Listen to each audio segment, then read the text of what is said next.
No? 550. Come on, 550. $550 for this gem, for this beautiful painting, an original, signed by Violet Reach. Signed by Violet Reach in the bottom right-hand corner. 550. 550, folks. 550. Does anybody want to match? 550. 600. Well, we got 600. There we go. If Brad says we got 600. Oh, yeah. I am to remind you that Sister Wish is 96 years old, and she took the time to paint this. This is something that you would want to have. It's a great conversation piece. It's a great conversation piece. Just think of the many stories that you can tell. I couldn't paint this, and I'm not half of 96 yet. Does anybody want to give us 650 then? 650, $650.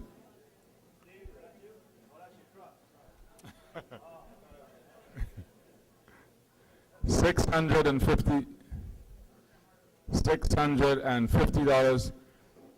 We're going to let you get away with it cheap. $650. I haven't gotten a bid from front area yet. Eleanor, I could see you looking.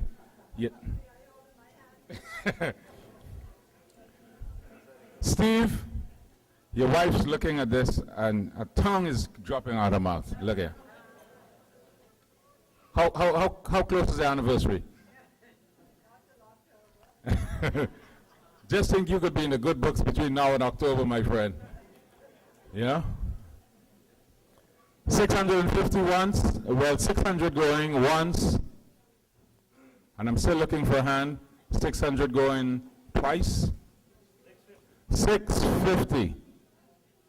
Way to go, Steve. 650 bucks. Well, I talked about that $1,000 we're getting there, because the next step now will take us to 700. Who's going to take us to 700? Are you standing, Mr. Sands, or are you?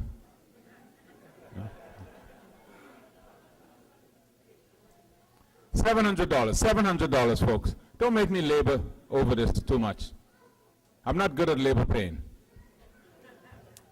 Come on, $700, $700, $700, and you've got it. $700. Well, if we're not, we'll have to take 650 going once, 650 going once, 650 Joe Sweetin going twice. You raise your hand, or you saying hi. 650 going twice. $700, $700. Great stuff. 700. All right, 700, 750. 750. Come on, folks. Come on, folks. 750. Anybody wants to take this home? 750. We'll do it. $750. Otherwise, we're going to go with 700 once, 700 twice. Sister Wish will be upset, really upset, to know that at age 96, took her 96 years to paint this thing, huh? 96 long years. And you're not prepared to pay 750 for it. But 700 is going once, 700 is going twice, 700 it's gone. That's it. Well, Jeremy, come on up.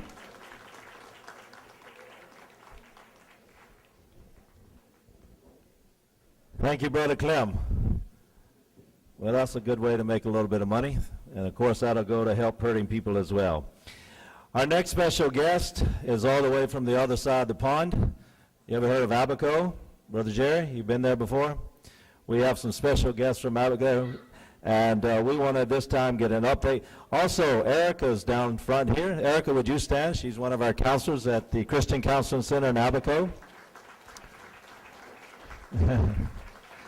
But at this time, Sister Margaret Smith is going to come give a report from Christian Counseling Center, Abaco. Margaret.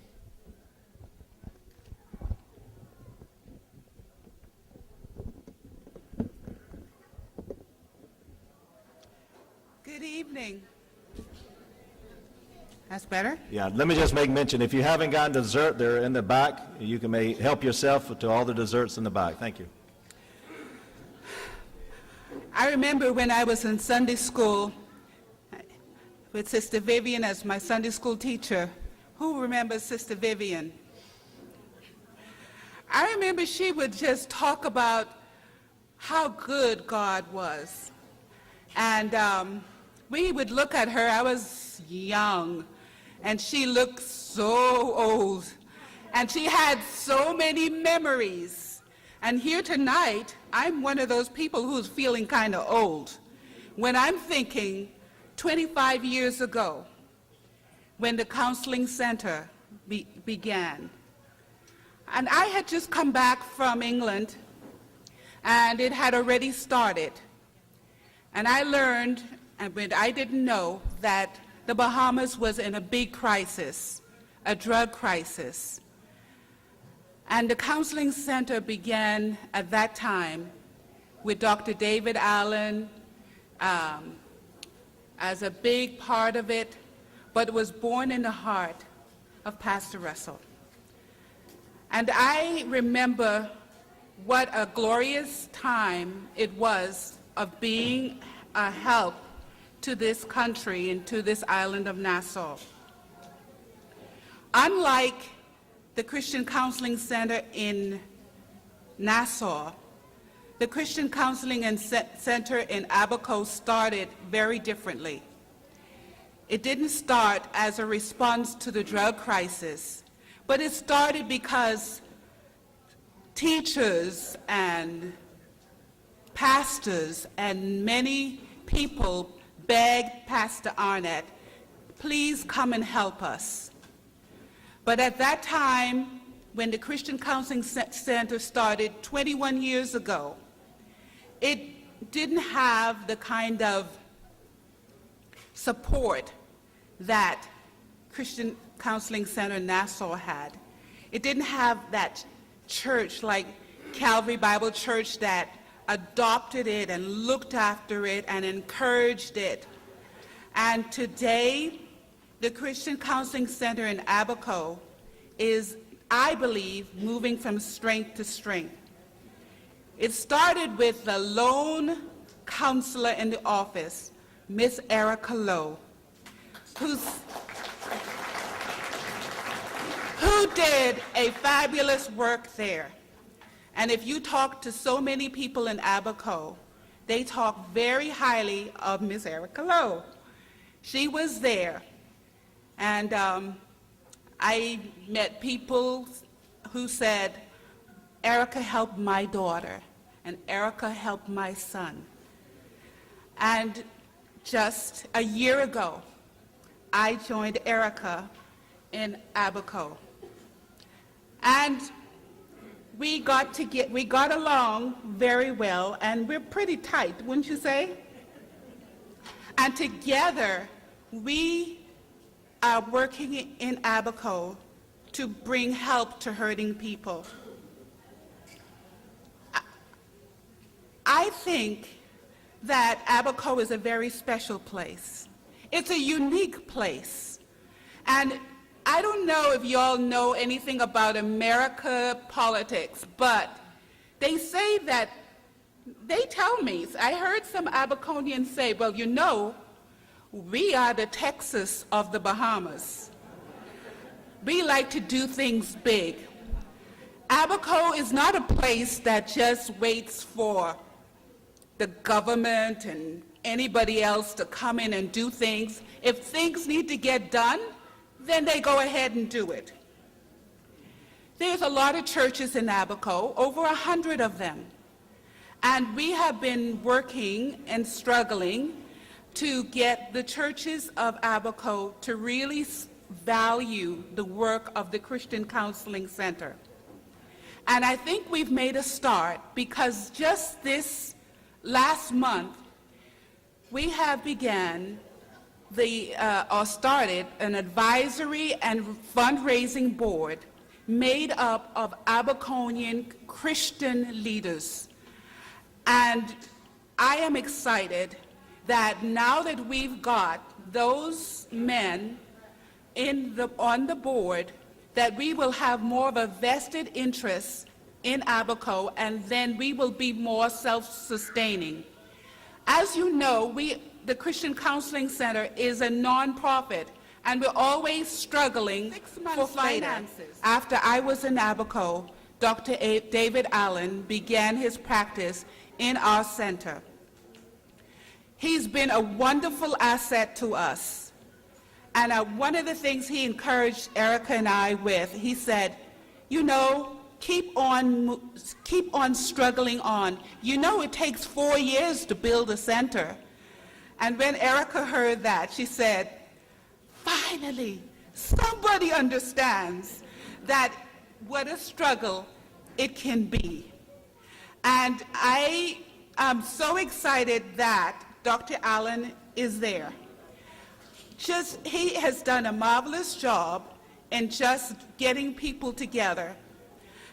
Just the last 2 weeks when you were there, someone called and said, I heard there's Dr. Allen there.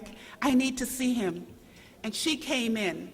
Dr. Allen referred her to me, and he said, I want you to look after her while I'm gone. She was in crisis. She was thinking about suicide every day.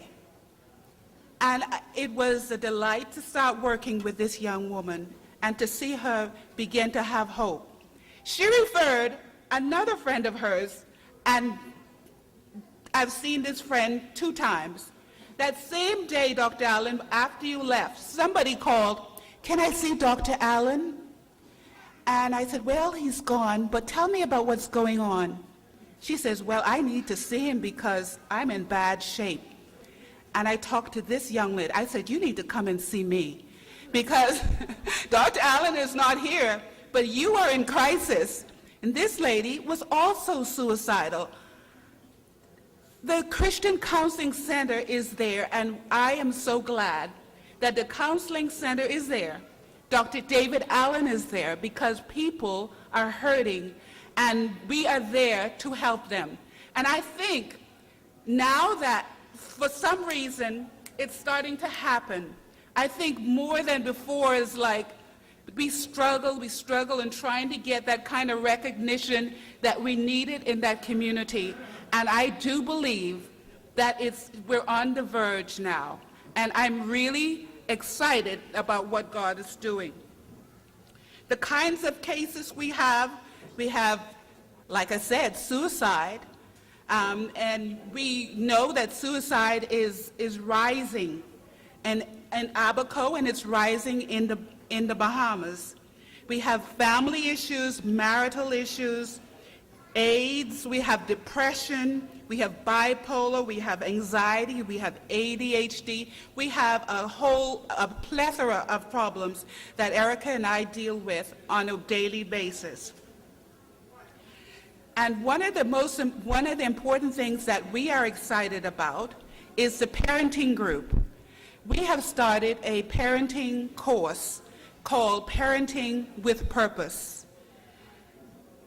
It is on, I think its 2nd year. We started in October last year. And it's been exciting to see what God has done in that parenting group. God doesn't intend our families to be chaotic. I really believe that He wants parents to get the kind of help that they need. We live in a complex society, and it's getting harder and harder for parents to really raise their children with all the influences, and I'm sure that Dr. Allen will talk a little bit more about that. But Erica and I were really excited because we just had our second graduation of 8 parents from our Parent with Purpose group. And we were really touched and moved because they gave some wonderful testimonies of what the counseling center meant to them. And I am going to read a couple of them.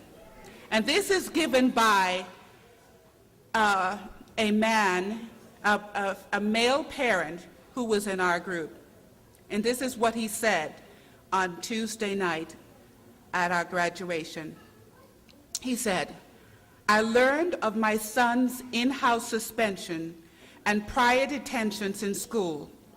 From discussions in parenting class, I realized that this was a perfect opportunity to show the school, his teachers and friends how I support my son and to make my presence felt. With this philosophy, I booked the next flight to Grand Bahama and visited my son's school the next morning. I wanted to see his overall performance and his behavior, and I met with his teachers. I was allowed to sit in on several of his classes during the course of the day and to observe his behavior. It was at lunchtime that he and I shared a personal pan pizza while some of his friends joined us on the bench. I asked him if I was embarrassing him by being there, to which his response was, "Yeah." I then proceeded to ask his friends if they were embarrassed, if they would be embarrassed if their father sat in class with them. And their response was, "I wish my father would come and even pick me up from school. He's always too busy for me." And another said, "I wish my daddy would even check for me more." After school, I asked my son, my son asked me if I was embarrassed by him. And my response was, no. However, I was more angry than embarrassed because he's allowing people to perceive him as rude. I further told him that he could never be a bother to me because he was my son and I love him. Needless to say, my